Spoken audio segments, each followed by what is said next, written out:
Welcome to the 8th season of the Combustion Chronicles podcast, where bold leaders combine with big ideas to make life better for all of us. I'm your host, Shawn Nason, CEO and founder of Mofi. As a maverick-minded, human-obsessed experience evangelist, I believe the only way to build a sustainable and thriving business is to put people first. Throughout this season, we'll be connecting you, the listener, with cutting-edge leaders who are challenging old ways of thinking with bold new ideas and a commitment to human-centric design. Experience matters, people matter, and revenue matters. That's why it's time to ignite a people-first experience revolution.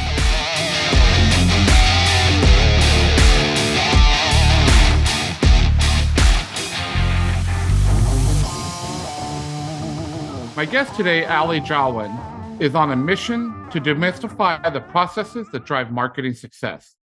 Having built her career designing growth strategies and programs for digitally focused global organizations, she blends a bottom-line approach with a talent for igniting brand recognition through impactful marketing campaigns that deliver quantifiable results on a global scale.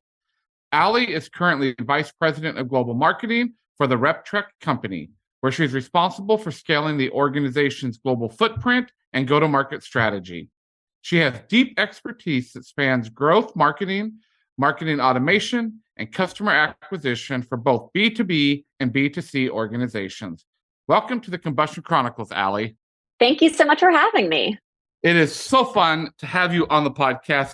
I know, Ali, we follow each other on LinkedIn and love our posts. And so I want to ask you, for a lot of people, marketing and reputation management seem more like dark magic than hard science. And I think probably even more today than ever. So when you're sitting at a dinner party or at a social and someone asks you what you do, what do you tell them? It's such a good question because if I say I lead a global marketing department, I get a blank stare. It's not like, oh, I'm an orthodontist. So I tend to explain it in basically two ways. The first is that I see myself as a conductor and that my department is a symphony, that we get the score or the strategy that I've worked on with the rest of the executive leadership team.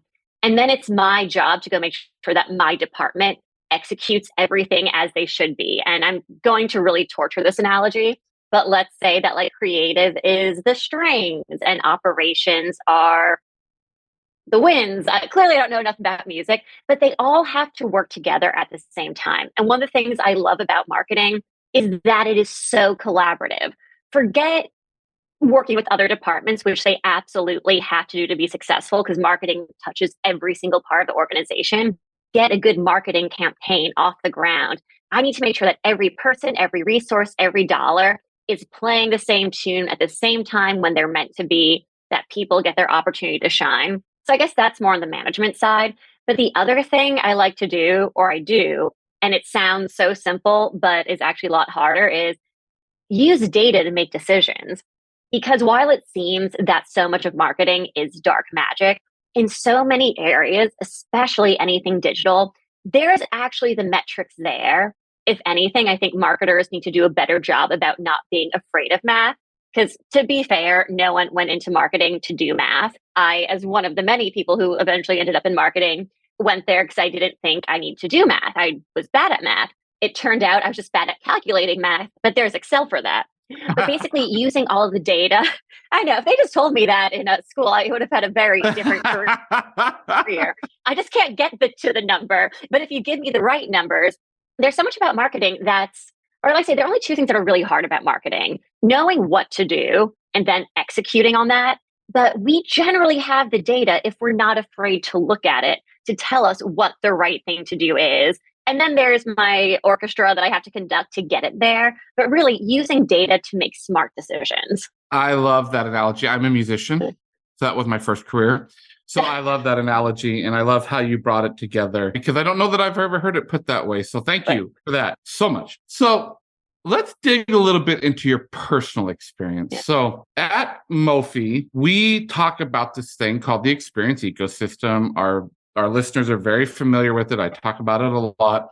I say that I stole it from Disney because Disney does an amazing job at managing this ecosystem of a guest experience or experience in general.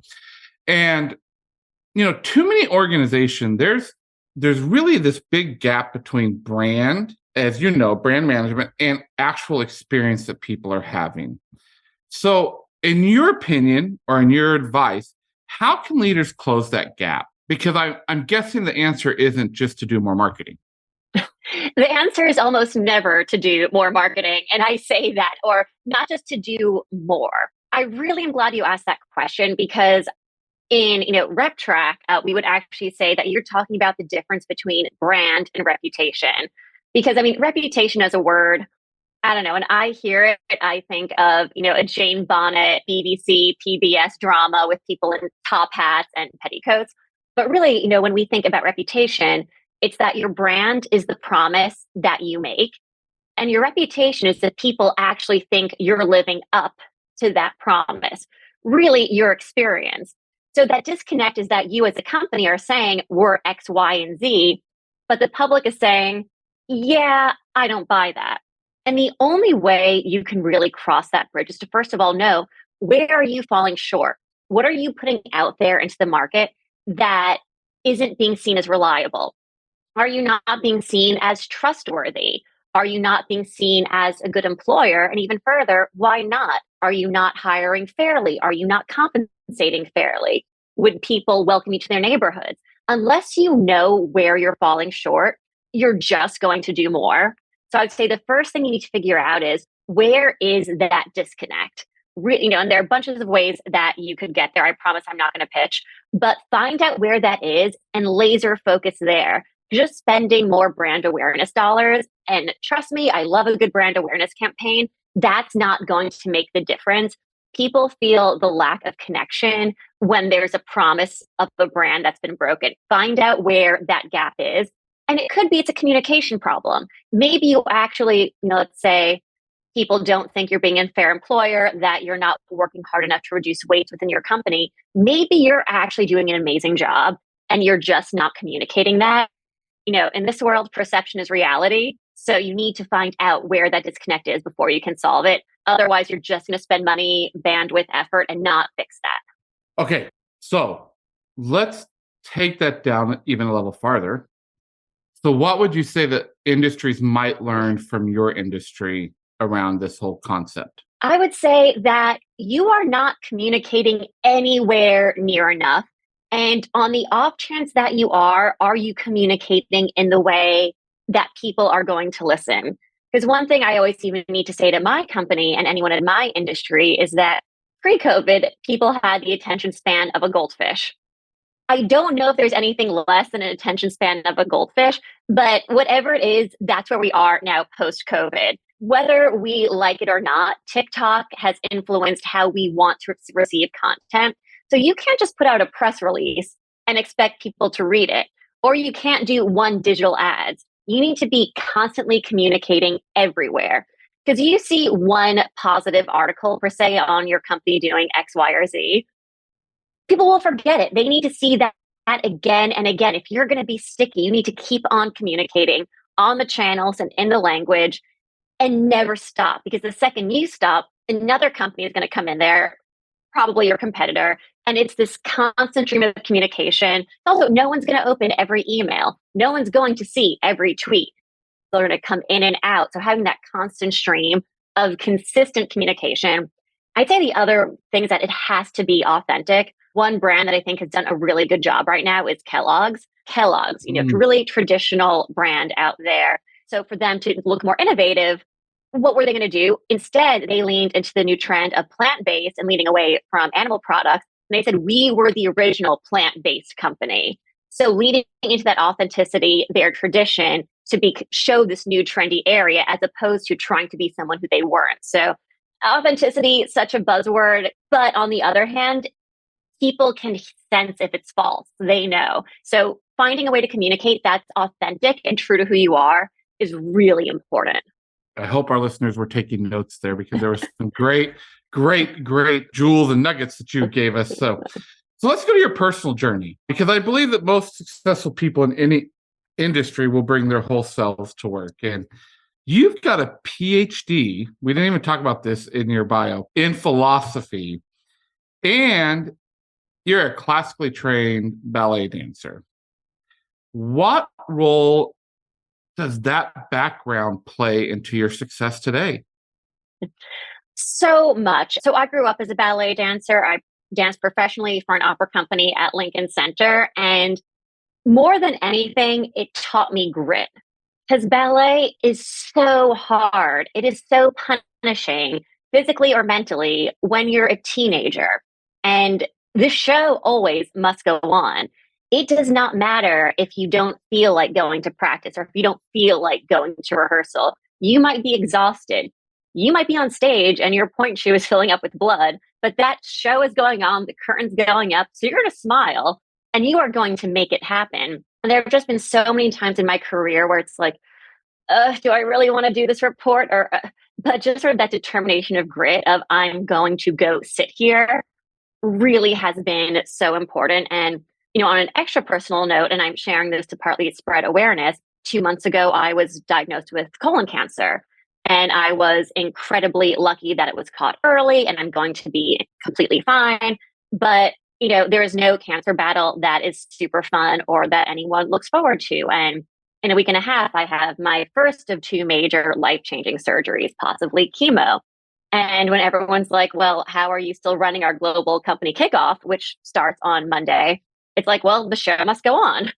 It doesn't matter that this other stuff is happening. And even as I, approach, this battle, it's like, well, the show must go on. I've got other plans. I have plans for my career. I have travel plans. I have family plans. So, just like I went to ballet class or rehearsal when I didn't feel like it, I'm just going to, again, just that grit determination. Well, this is what we're going, that's what we're going to do. And I have to say, I did not finish my PhD in philosophy because I realized that almost any other career was a better one. I started it. I left halfway through. But it's given me my sort of professional maxim of data, not drama, that it was through that sort of really rigorous logical training that I began to learn, wow, when I make decisions, I'm not always making them rationally. I am letting all of these biases in, or is that really a logical statement? I'm making all of these assumptions, but does this follow from that? Did A cause B? Or did A happen and B happened, but we don't know the relationship between there? And when you're running a large marketing team and you have a large budget or P&L, you have to be really logical about what the data is telling you. And just that rigor in how I think and having the confidence to say, like, no, this is what the data says. You can throw all the emotion at me you want, but can you refute what I'm saying? That's made me such a strong leader and really propelled my careers in a way I would have never thought. So can't fully regret the PhD, but yeah, decided I would be much more successful doing anything else. Well, I can't not go back to something that you shared with us. Ali, you and I haven't even talked about this, which is what's kind of interesting to me. 2022, April 15th, I was diagnosed with stage 3 colon cancer. No way. And in December, finished my 12 rounds of protocol with chemo after surgery. And so I'm sitting here today championing for you. Anything you need, please reach out. I've been through that journey and it's tough. And you've got this. And I hate those words in that situation. So the term I usually use now is go kick cancer's ass. So go kick it, and we will be right there with you on that. So let's talk about your other experiences from your other career stops. How are those helping you navigate today in your current role? I think it's always seeing that, well, one, everything connects. Any experience that, like, if you're having an experience right now and you're in a certain career and you want to make a change and you think that there's not a direct correlation, maybe it's not obvious, but it doesn't mean that it's not there. When I was in my PhD and realizing that if I want to pay the bills, I should probably find something else to do, I was thinking, I'm actually not qualified to do anything. But as I started looking more and more, the reason I actually ended up in marketing was that I thought, wait, if marketing is trying to understand what the market wants and then giving that to them, well, there's got to be analysis in there. And I can analyze anything. That's all I've been really trained to do outside of ballet. And if you learn anything as a grad student, you can write copy pretty quickly and decent copy. Maybe not the greatest in the world, but you can be a fast writer. And I ended up with a marketing job. So I think if you want to make a change, don't be afraid that because you don't have that direct experience, you probably do. You just might have to be a little bit creative. But I think given today's world, the economy, it's not like anyone goes to a company and stays for 40 years in the same role. I think everyone is very understanding that we grow, we learn, we have new interests. Just being able to tell sort of that narrative thread. Here are the skills that I've learned, and here's how they'll be appropriate here. You know, if there are gaps that are fine, there's almost nothing that can't be taught. But just showing, you know what, if for this role I don't have this skill, but here's how I can learn it. People are so willing to hear that now. Yeah, it's fascinating to me because I'm also one who did not finish their doctorate. I'm like 99% done, which is really scary. Like all I had to do was do the research portion of my dissertation and it would have been done. But it taught me so much. It taught me so many things that, and I tell people all the time, I'm in my 5th career. So you can shift, any way you want. And part of that comes around this concept that we talk about, and I talk about a lot, about being maverick minded and human obsessed. So I believe you have to have a little bit of that to have some success. You have to be a little bit of a rebel sometimes. So RepTrak works with a number of big global brands. Yeah. Is it possible for large corporations and those brands to be maverick minded, or do you think they get in trouble when they try? Can they? Yes. It is very, very hard though. And if you're going to do it, there's only one real way I've seen success, and that's to get buy-in from the top. Because if you're trying to shake things up and there's no buy-in from senior leadership, you're not going to be successful. Because to be maverick minded at a large company, you are going to break some things that have downstream effects and are going to cause problems. And even part of my marketing career was in operations. And one thing I really learned there is when, our CEO would say, oh, can't you just change this one thing? And I'm like, yes, but there are going to be 2 other things that breaks. Or actually, there's probably going to be 4 other things that breaks, and I only know about the 2 of them. And so as long as we're okay with those other 2 happening, that's fine. But if you don't have everyone on board you're never going to get everyone on board. But if you're trying to remake your sales process and your procurement team isn't on board, that's not going to work. And it's not that you need everyone on board, but you need a key sponsor, either the CEO or someone at the top, to buy into it and give you that protection. Because no change I've never seen major change happen in a pretty organized way. It's so hard. Again, RepTrak is a significantly smaller company, but I was brought in originally to essentially, burn down the old-fashioned marketing team and start it again. And I had to burn it down with operations and build it up. And we're really proud of where we are today. But I could have never done that if I didn't have the CEO support, if I didn't have finances support. The CEO gave me the cover, finance gave me the budget. And that's at a small company. So at a large company, if you can have an executive sponsor, who will not just sponsor you to your face, but who will sponsor you when you're not in the room, then it can be done. But really make sure you have that and that they have skin in the game as well. Because someone who's only half on your side, then it's going to be really, really challenging and you're going to end up in hot water without the resources you need. And I'd say the other thing is that it's going to take time to see the results. There's going to be a matter of months, if not years, where it's messy while you're still figuring things out, and making sure you're staffed for that, or that you set expectations and treat your team well during it. Because change is hard. Change is scary. No one likes disrupting the status. I like disrupting the status quo, but a lot of people, if you've signed up for a large company, that might not be what your team signed up for. Really getting everyone on board, letting them know, and that if this isn't what they want anymore, that's all right too, that this is a different way of working.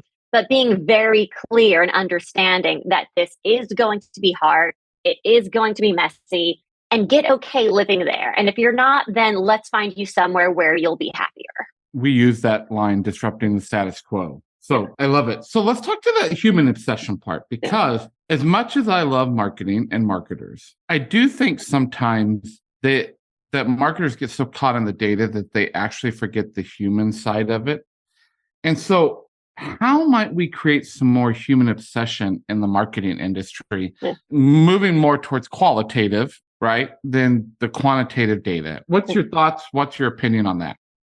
Well, I'm so passionate about this, and it's funny, the timing of this conversation, because I'm getting ready for our global company kickoff where we say, here's what we did in 2022, and here's what we're doing in 2023. And the big theme for my team in 2022, aside from revenue numbers and all of those things, was become a brand that people want to spend time with. And that was because we're a B2B company, but I think like all marketers, or at many companies, we were very boring and stiff, and of the mind that the more fancy words we used and the more complicated we made things, the smarter people would think we were, and the more time they would want to spend time with us. And I asked the company, to give me, I had set up some experiments, so I had some proof that this would work. Plus, I just knew I wasn't crazy. I was like, this is going to be wild, people. We're going to have some fun here. And the way we're going to do that is that it's going to be 50% education, but 50% entertainment. Because if it's just, or as I like to say, no one likes to eat their vegetables. We would much all rather have dessert for dinner. So if we want to have people come spend time with us, we need to make it worth their while. And we developed a strategy, which I can't take credit for. It was my head of content and creative, called the strawberry smoothie strategy. And of course, for marketers, there's a whole story where like you've gone to the gym, you've done a workout. So you don't just want to get like ice cream sundae and make all that hard work go to waste, but you also want to have green juice because nobody actually likes green juice. You want a strawberry smoothie. It tastes delicious, but you've got those vitamins, you've got the fiber, you've got the protein. So that's what our strategy was. So we had so many fun campaigns that were based on real value, because if it's too much cotton candy, no one's going to come back. So, for example, last January, we did a campaign called the Ultimate Reputation Guide, which might sound boring, except it was Joan Jett themed, because she has that song, No One Gives a Damn About My Bad Reputation. So it was a punk rock themed campaign, and it did so well. And then we started experimenting with shorter forms, quick slides, little videos. But every campaign had to have a visual element, an entertainment element. This summer, we did one, the Ultimate ESG Guide. And the tagline was ESG, it's not just for hippies anymore. And it was like all flower power, 70s. But really, you have to understand that you're dealing with humans. And so the lens, you actually read this, you're busy. You could be doing anything right now. You could be reading the newspaper, texting your friends, on TikTok, stock trading. What is going to make someone actually want to read this? It has to be fun. It has to be entertaining. And I know that's so uncomfortable for so many companies, but I'd be like, again, confidential. I have so much data to show that when you make it fun, people don't just come, they come back. That's like if I had my pom-poms, if I was sitting at my house right now. All right. So here's some advice for our listeners. A couple questions that I want to ask you. What's one thing every organization could do right now to improve its reputation? The obvious thing I said earlier, or maybe not obvious, was you think you're communicating enough. You absolutely aren't. You need to communicate more onto all of your channels. But to add something new there, I would say you are not leveraging your employees enough, especially if you're a large organization and you have thousands of employees. Are they posting about their experiences on LinkedIn, on Facebook, on Twitter, on TikTok? Your employees are your best underutilized brand representatives. They live and breathe it. So get them to do that. There are some brands I know that do it really, really well. And if you can't get your employees to do that, then I think that's a larger question of why. Do they not like working at your company? Are they not proud to work at your company? And that might get you going down some different directions. But if they feel that way, the public is going to feel that way. So I'd say, to sort of wrap up that messy answer, use your employees, get them to share more about your brand. You can either give them some stock ideas or even better, have them do it organically. And then if you see that they're not willing to do it, you know you have a different problem and go dig down there. So whatever problem they're having or seeing, the public is seeing it as well. Great answer. Love it. So what's your advice for people who want to do what you do? I'm not going to say don't be afraid, because if I have any Olympic superpower, it's a worrier. I am so good about worrying at things. People wonder like how I get so much done or I don't drop the ball. It's because my mind has no limit on the number of things it can worry about at any given time. But don't let it get in the way, because I think I've been afraid pretty much every point in my career.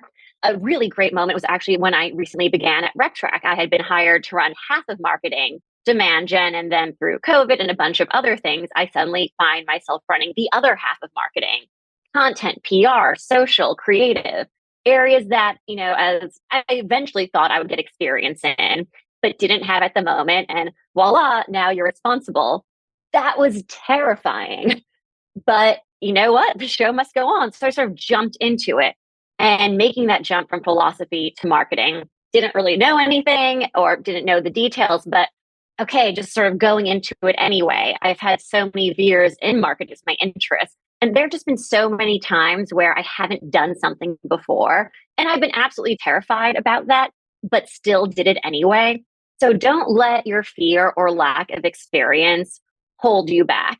If you have even a 30% confidence rate that you can achieve it, or you know how you could tap in, go for it. You're always going to be your own worst critic. So again, I'm not saying don't be afraid, because I'm always afraid and I'm always worrying, but don't let that hold you back. Have that be motivating. And if you're afraid of why something might not work, use that to your advantage. When I used to run these, multi-million-dollar field campaigns, one of the reasons they were so successful is I worried about every single little detail that could possibly go wrong. So then they didn't. And that's how I got a reputation for doing those very well. So yeah, don't let your own head get in the way of it. Acknowledge the fear, but use that to make you better at what you're doing, not get in your way. Beautiful advice. Thank you. Well, so many great things today, but it's come to that point where we've come to the combustion questions, which are 3 randomly selected questions that our human algorithm provides to me. I have not seen those questions until just now. And so I'm going to read them to you. Have fun with them. And are you ready for your combustion questions? Absolutely. So, combustion question number 1, Ali. Which non-work related app do you spend the most time on? Oh, that's a good question. This is very embarrassing, but it is going to be Instagram.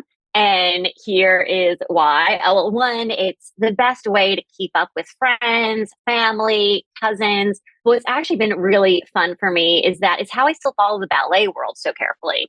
I grew up in Manhattan and I now live in Boston. And there's so much dance world in New York that I miss out on. I don't get to go to New York City Ballet every day or American Ballet Theater. But through Instagram, I still feel very connected to it. I still get to see the dancers who are up and coming and follow their careers. And I don't know, I find a lot of joy from it. Though it's funny, if you were to ask my husband, he would absolutely say either Rent the Runway or The Real Real. So had to throw that out there, that when he eventually listens to this, he's going to call me a liar. So those are 2 close follow-ups. Okay, awesome. Combustion question number 2. Iced tea. Sweet, unsweet, or not at all? Unsweet, because I want to save my sugar for wine. Red or white? Depends on the mood. It's wine. It's just wine. Okay, I love it. Yeah, wine, I love it. I don't discriminate. Yes. Okay, question number 3. What do you think about crayons? Oh, I have not thought about crayons in a while. So I'm just going to think about it off the top of my head. You know what I like about them? I like that they're not too perfect, that you're not going to get that fine precision. It's not about doing something perfectly. It's like a little messier. And you know what? What in life is perfect or is exactly within the lines anyway? Use that crayon and don't be afraid to go outside the lines a little bit. Thank you. Thank you for today. Thank you for all this knowledge. I hope our listeners enjoyed it. And until we can meet in person, and I want to know more about your journey, stay safe and be well, my friend. Thank you so much. This was wonderful. Thanks so much for listening to this episode of the Combustion Chronicles. If you've enjoyed this episode, please take a few minutes to subscribe, rate, and review. Remember, that I'm always looking to meet more big thinking mavericks. So let's keep the conversation going by connecting on LinkedIn. If you want to discover more about human-obsessed, maverick-minded experience ecosystems, go to mofi, mofi.co, where you'll find ideas and resources to help you ignite your own experience revolution. Or go to experienceevangelist.com to learn more about my mission to challenge leaders to blow up outdated, siloed systems and rebuild them with an aligned human-first approach. As always, stay safe, be well, and keep blowing shit up.